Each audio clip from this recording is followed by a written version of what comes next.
Hi everyone, it's Gil at Close Call Sports, and today we got a real treat for you. We're going to continue our movie umpire analysis series, umpiring on the big screen or the small screen. This is a big screen with the naked gun. We're going to look at the umpiring and I'm going to comment on it, give you some analysis on what they got right and what they didn't. But it was actually a pretty good illustration of what umpiring is all about in this movie. Let's get into it. Hello everybody, I'm Kurt Gowdy, along with Jim Palmer, Tim McCarver, Dick Vitale, Mel Allen, Dick Emberg, and Dr. Joyce Brothers. Inviting you to join us for well, as long as Hawk Harrelson's not there, this is going to be a good game. This is a great pregame. You want to have a pregame, but you need to do it away from your crew. It needs to be in the stands. It needs to be where the fans can see you, and you can't be in the locker room quite yet. This is a good pregame. A lot of umpires are very creative people. You have artists, you have musicians, and you have singers. Leslie Nielsen is a singer, and as part of his pregame, to loosen things up and get ready to work the plate, he's going to have to sing the national anthem. Again, creative. He's very creative about his approach. He's doing exactly what you need to do as an umpire. Very adaptable to new situations. This is a fantastic way to get the nerves out of your system before you have to work the plate, because working the plate is stressful. Loosen the nerves and just let loose, belt it out, and sing the national anthem.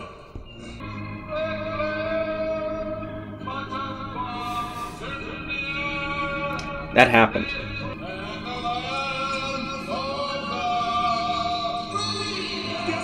Great pregame. See, he's hustling because he knows he has to get back to the umpire's room and change into his gear. Not much time between the anthem and the umpires taking the field. Is this an official bat? Now, Paul Emmel has been on the injured list for the past year. Probably wouldn't greet a player like that. Probably wouldn't enforce the uniform code like that. Maybe a little bit more touching of a player than you'd want to have in a game.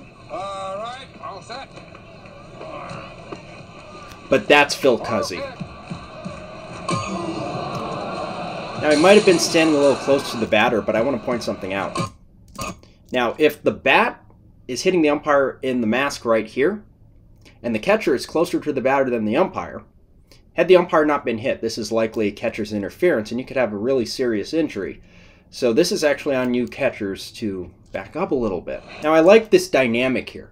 It's very subtle, it's not verbal, but you see that the catcher's looking at the umpire like he's actually caring about him, taking care of him. This is a very accurate thing. Catchers and umpires will actually have sort of an unspoken bond where if one of them gets hurt, the other one's going to check on the other. And the umpire will give the catcher time, the catcher will give the umpire time. So this is actually a pretty good representation about the relationship between the umpire and the catcher. Good timing, not calling it immediately. Now we're getting past Dale Scott timing, though. This is a little bit late. A little bit late.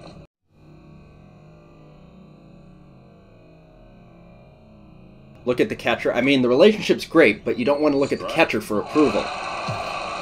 And the fans.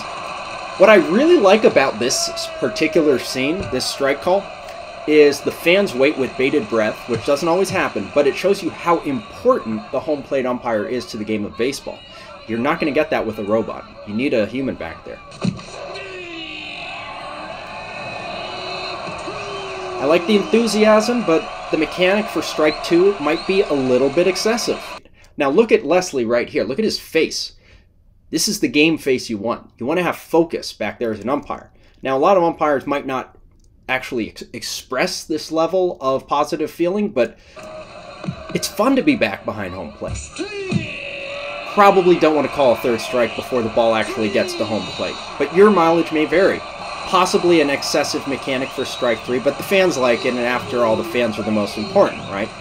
If a fan wants a call to be an out, then it's an out call. If the fan wants it to be safe, it's safe. You're never supposed to do what's right. You're always supposed to do what the fans want you to do. Well, at least he's consistent with his mechanic there. Fans like it. Again, you're playing to the crowd. That's the only thing that an umpire is supposed to do. Now, I know that this is a parody scene, and that's clearly an inanimate object that he's punching, but I just want to point out that this actually sometimes, very rarely, but sometimes could actually happen in real life. I was a football official in a game, and I wanted to mark an incomplete pass and passionately call it that it was incomplete. Needed to sell it because it was close to catching it or hitting the ground, and I came out with, it's pretty much the safe sign.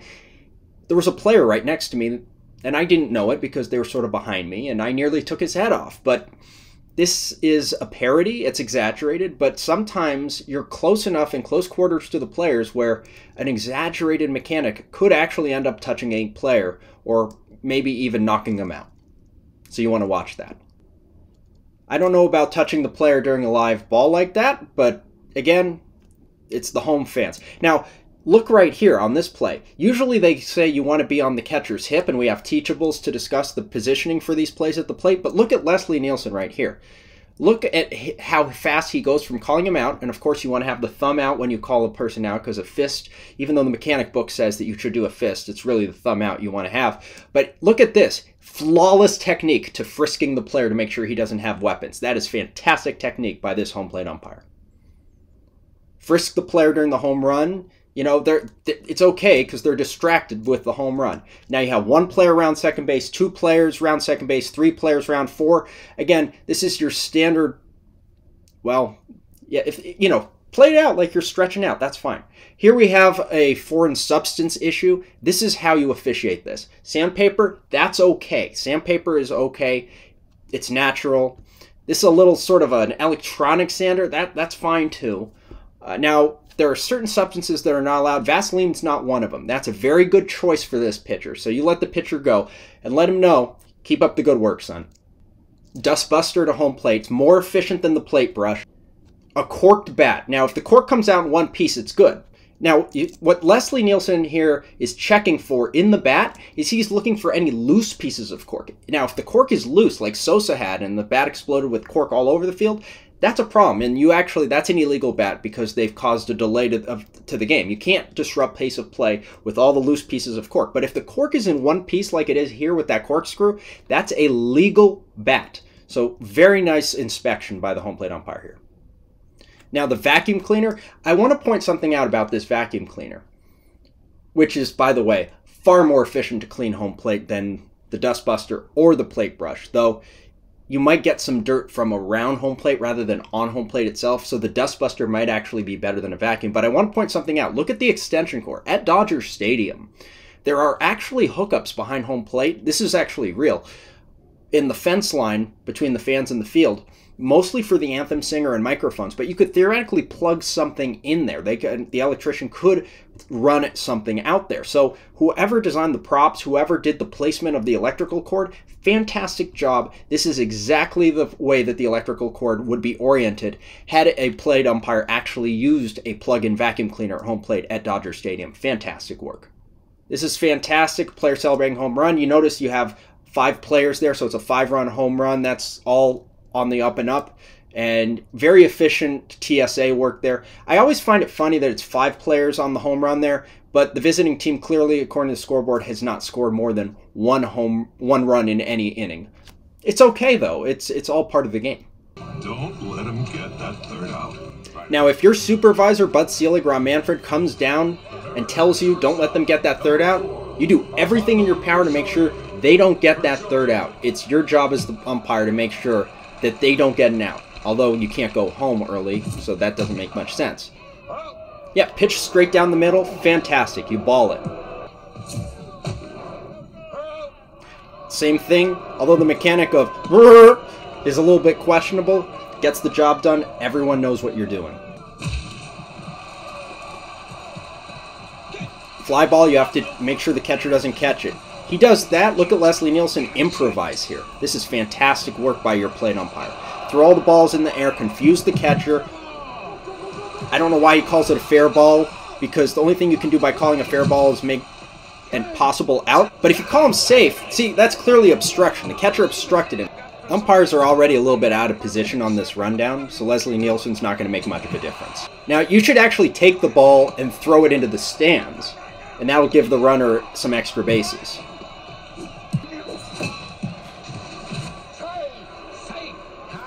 Now that's correct. He is actually safe here because no one tagged him.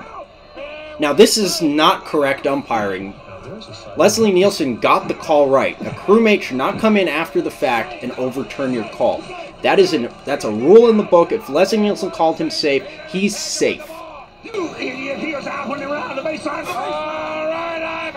Now, again, there's no baseline. The rule about the baseline, and it's not a baseline, it's a base path, is that there has to be a tag attempt. It's 3 feet from the tag attempt. Every time during the rundown that the fielder gets rid of the ball to go to the next player, it resets. There is no base path for him to be out of. So the umpire is incorrect in this situation. And if an umpire is wrong about a rule, it is your obligation as the umpire-in-chief to eject him from the game.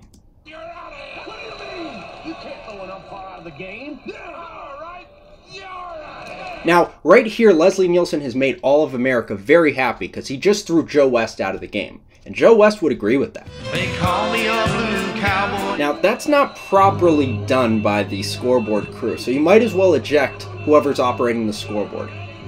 And the public address announcer, and the organist, and... Now, this is perfect. If everything else fails during an argument, you pull out a gun, because this is America.